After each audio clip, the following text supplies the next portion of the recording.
Hi everyone, it's Elizabeth. Thank you so much for stopping by. If you are new to my channel, welcome. If you've been here before, welcome back. If the world wasn't crazy enough, we now have the entire West Coast seemingly on fire, and I hope those of you in the Western United States are safe and that you are well. So what we're going to do today is do another Friday Flip, which is a series that I have on my channel where I go through and flip through some of my older journals. And last week was actually the flip of the first TN insert I am using for this year, for 2020. It's a DIY insert. And this will be the 2020 Traveler's Notebook insert number 2. Okay, so as I did last week, I'm just going to do a quick comparison so you can see the size difference. This is a standard traveler's notebook, and the insert that I have in this particular case is about the same height, but fairly significantly wider. And as I've mentioned before, I tend to like having more real estate when I'm working in art journals. As usual with the traveler's notebooks, these are a single signature, so a stack of paper folded in half, and I have a wallpaper cover. I just love, the patterns you can get from wallpaper sample books. They're just really great. And as I've mentioned before on my channel, these are so easy to pick up. Maybe a little bit difficult now during COVID-19 days, but something to keep in mind for beautiful papers that cost nothing.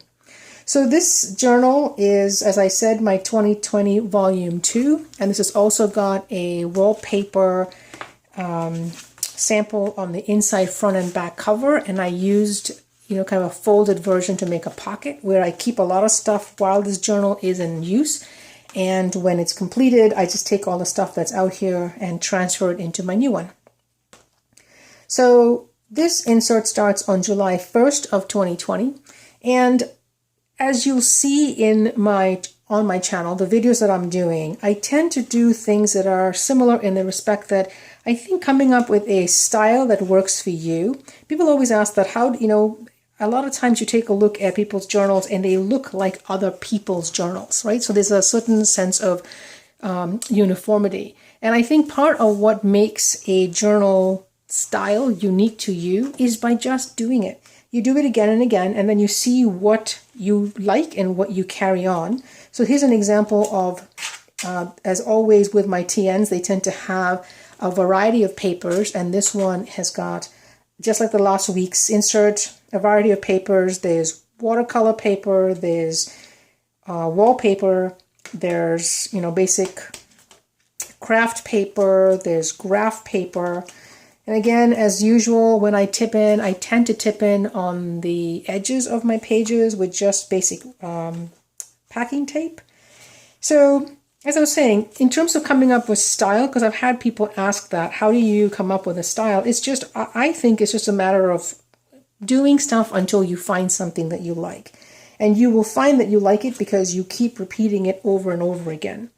As with always, everything that you see here in the journal, there's some washi tape, but other than that, all the ephemera that is not scrapbook paper or washi paper or wallpaper come from stuff that just shows up in my mail.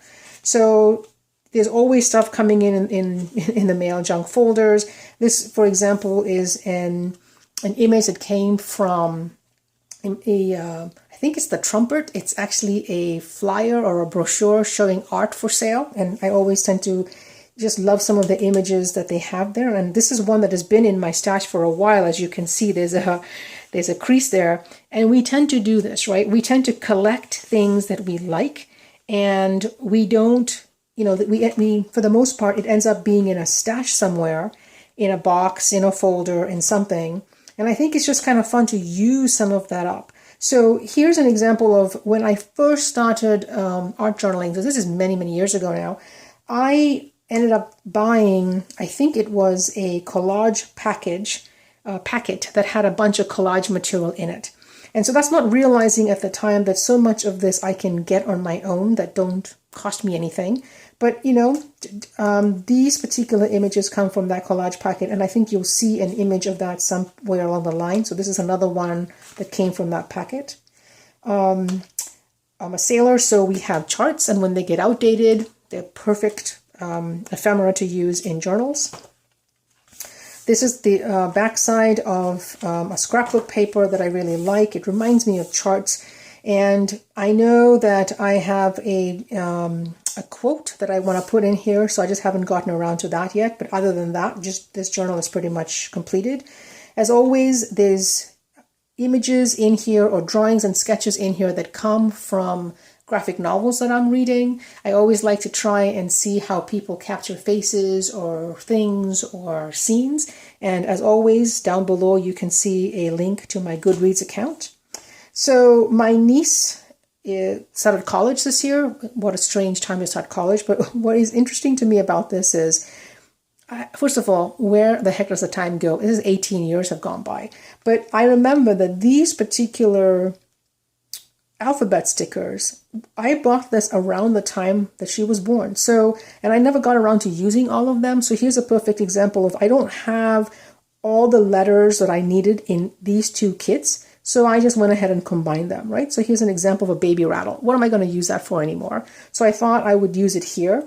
And this is just kind of a spread that I did, just looking at pictures from, when she was a kid. I love these two. And, a little bit older, and then, almost present day. So that was kind of fun. And this is something that I tipped in the center of my book, something I don't tend to do as often, but that kind of creates a fun flip. Again, washi tape, ephemera from my stash, wallpaper sample. Here's another one of those images that came from that collage kit. And I think you'll see that in a little bit. Again, things that show up in the mail from magazines that I'm looking at. I really like this image. I've used it various times as a stencil, so I figured save it and keep it in one of my journals. This woman comes from that Victorian book of fashion illustrations I talked about last week. Again, just adding some photos, adding postcards of flyers that I like the art, and I just decide, okay, might as well just keep it in my journal. Sketching, and we're in September. So one of the things that happens in September is, I think it's Ellie's Corner is where I got this tip from, is there's a website, a group called 3 Years Apart. I think it's three sisters. And they basically have a bunch of stuff. They're on Instagram, and I believe they're also on YouTube. But one of the things they do every month is they have a freebie with these dates. And so I usually, as you can see, I either write my dates in, like that, or I stamp them. And so one of the things I really like about this particular format is, one, I printed out the freebie and I just cut it out. This is regular printer paper. Is that it not only has the date, but it also has the day. So you'll see this going forward in September.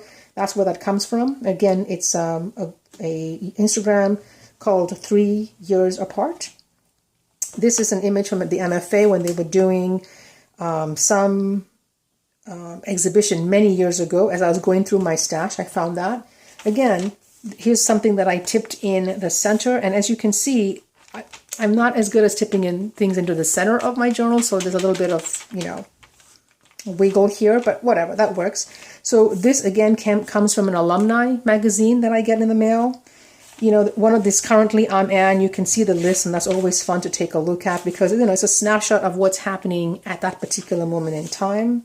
There's always journal, there's always writing, there's always sketching, postcards that come in the mail from friends. So this is the collage set I was telling you about. I wanted to just store this, and this is actually the packaging that I just cut up and tipped in and pasted into the journal, right? So you can kind of see the kind of images that came from that.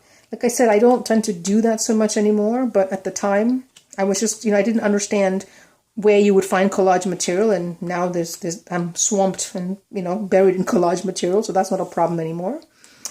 This image is from a book, and I think I mentioned it somewhere in here.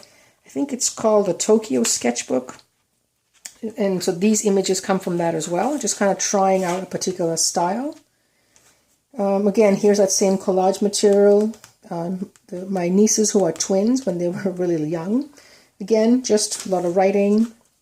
Now, this is something that's kind of fun. As you have seen through these journal flips, and you see them all the time, is people either blur out, and blurring takes too long from video. I do a one take and then that's it. So what I end up doing is doing this where I add basically post-its on top of them to cover up the text that's more private. I have other ways of doing that as well if you look at other journals. But this one I actually stumbled upon as I was going through my stash. I have a whole bunch of origami paper. And this is actually a piece of paper that's already folded into the star shape. But what's really neat about this is it opens up and you can put text in there, right? So there's private text in here that just folds back up. And I was like, I should do that more often. That's really fun. Again, from a graphic novel that I was reading, watching BoJack Horseman, which is just hilarious. So, you know, kind of playing with some of the images there. Again, just collaging, creating layered collages on a piece of paper. So that's what I have for you today. It's a flip of this insert, which is my number 2 volume, or my second volume for 2020. And I would love to know if you are using inserts or you're working or playing in bound journals. If you have links to your work, please leave them as always down below. I'd love to hear questions and comments. And if you haven't already, please like and subscribe. We'll talk to you soon. Bye.